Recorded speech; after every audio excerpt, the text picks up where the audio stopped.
Est-ce que vous voulez boire quelque chose? Éventuellement, un petit peu de... Du vin blanc, du vin rouge?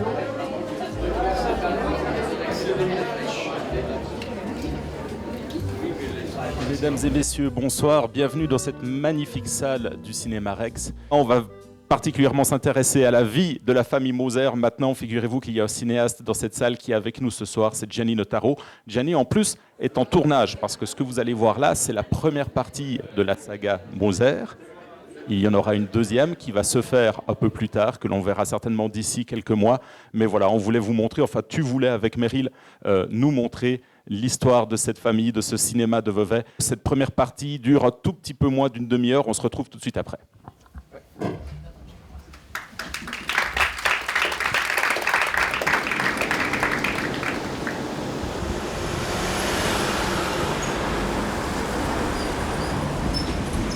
Monsieur Moser réussissait aux yeux de tout le monde. Il réussissait tout ce qu'il voulait.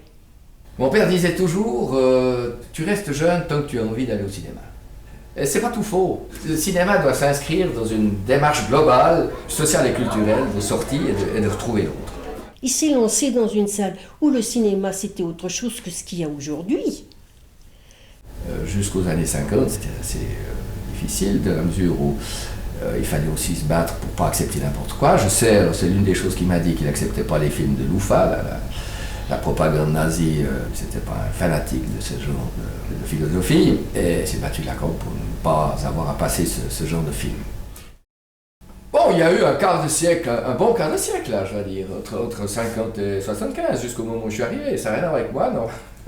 mais c'était des belles années. Il faut dire qu'après la guerre, au début, les films, c'était pas comme maintenant qui se payaient en moyenne entre 45 et 50% de la recette. Avant, c'était quelques centaines de francs fixes, ça se négociait au départ. Puis après, vous passiez le film un petit peu comme vous vouliez. Si c'était un film à succès, ben, c'était tout bénef. Puis si c'était un film où on se cassait la figure, on se cassait la figure. Mais les exploitants avaient la belle vie à l'époque. Alors, absolument rien de comparable avec maintenant, j'insiste là-dessus. Vraiment. Léon Moser avait beaucoup de charme. Il en usait avec tout le monde, aussi bien avec les dames qu'avec les messieurs. Dans les assemblées à l'époque, où on était les assemblées de professionnels comme ça, et quand il disait quelque chose, c'était le calme plat, il disait pauvre, pauvre, on votait, puis c'était d'accord. Hein. Et ça m'impressionnait beaucoup. Léon Moser, il choisissait un film, il disait « Oh non, ça je ne prendrais pas ». À l'époque, avec mon passage à la tribune de Lausanne, un type qui dirigeait le Métropole m'avait interdit l'entrée du Métropole, sous prétexte d'avoir dit du mal d'un film. Donc j'avais d'assez mauvaises relations avec les directeurs de salle. Or, avec celui-là, qui venait de Vevey, on parlait des films. Je pense qu'il venait voir des films qu'il choisissait pour les passer ensuite à Vevey, etc. C'était très différent du cinéma d'aujourd'hui où tous les films passent partout en même temps. On se parlait, on allait même boire un café, et c'était un monsieur que je trouvais tout à fait sympathique. C'était quelqu'un comme ça qui avait une prestance. C'était quelqu'un qui en imposait, hein, Léon Moser. Il était là, il était grand, il avait quelque chose, il avait une espèce d'autorité naturelle. La famille Moser a toujours accueilli de manière extraordinaire les cinéastes de ce pays, grands ou petits.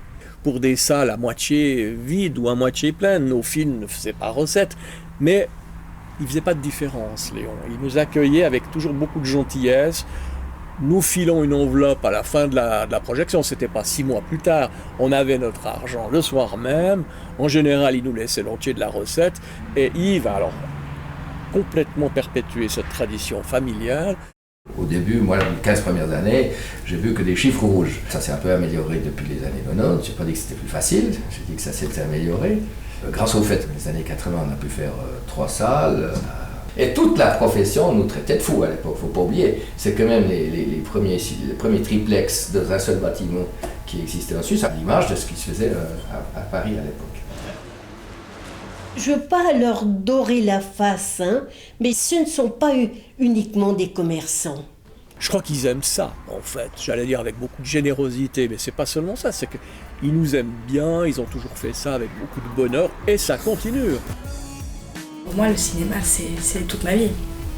Que ce soit le Rex, qui est toute ma vie, clairement, et le cinéma en général, c'est toute ma vie. Je changerais pour rien au monde mon envie et ma passion pour une autre. C'est la plus belle que je puisse avoir pour moi.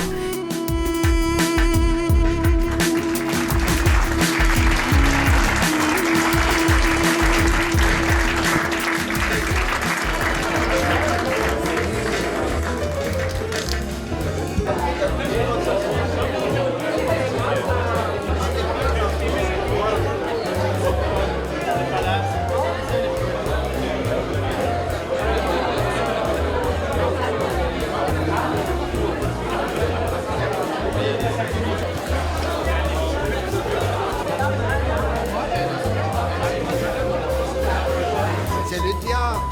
On l'a rénové, on a tout fait neuf. C'est une soirée de jeunes. C'est votre soirée. C'est une soirée de jeunes octogénaires. C'est ça. On est des jeunes octogénaires.